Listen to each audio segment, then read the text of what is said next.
Why did you just do that? You had one thing to do. You knew exactly what it was. You even planned to do it. And then, at the exact moment you were supposed to start, something happened. You looked away. You picked up your phone. You found something, anything else to do instead. And now you're here, watching this. Still not doing the thing. You're going to call that laziness. You're wrong.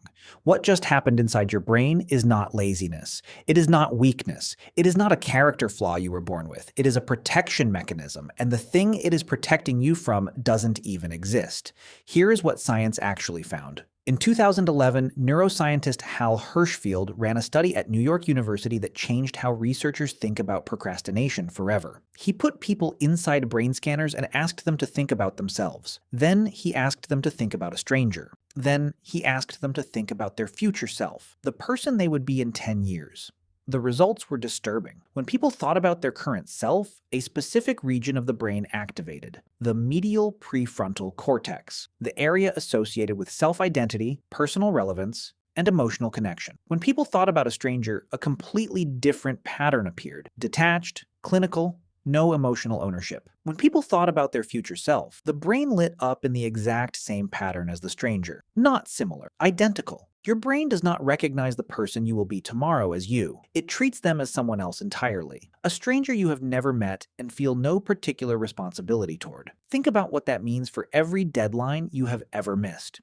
When you procrastinate, you are not betraying yourself. You are ignoring a stranger. And humans ignore strangers all the time, without guilt, without effort, without even noticing they did it. This is why willpower doesn't work. You cannot willpower your way into caring about someone you don't know. You cannot force emotional connection to a stranger through discipline alone. Every productivity system built around forcing yourself to do things through sheer effort is fighting your neurology and losing. Psychologist Fushia Sirois at the University of Sheffield has spent years studying why people procrastinate on things they genuinely want to do. Not just boring tasks, important ones, health appointments, creative projects, conversations they know they need to have, and what she found was consistent. Procrastination is almost never about the task itself. It is about emotion regulation, specifically about avoiding a feeling that the task triggers right now at the cost of the person who has to deal with the consequences later. That stranger. The feeling could be anxiety about failing. It could be the discomfort of not knowing where to start. It could be the fear that starting will prove the thing is harder than you hoped. Whatever the feeling is, your brain identifies it as a threat.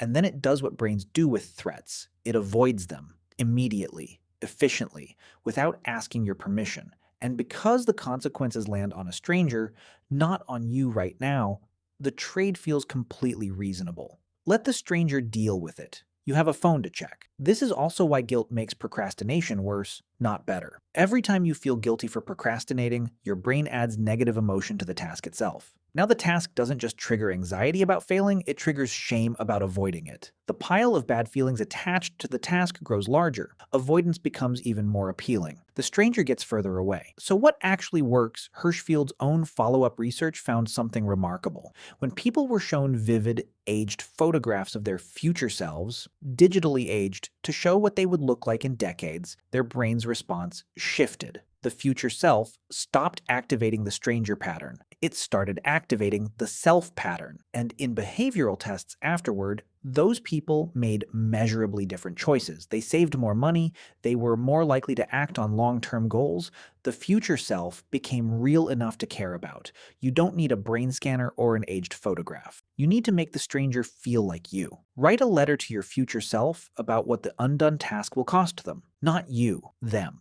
Give them a name if it helps. Make them specific. Make them real. The more concrete your future self becomes in your mind, the harder your brain will find it to abandon them to the consequences of today's avoidance. You were never lazy. You were just protecting yourself from a feeling, at the expense of someone your brain had quietly decided wasn't worth protecting. That someone is you, just later. And later is coming whether you start today or not.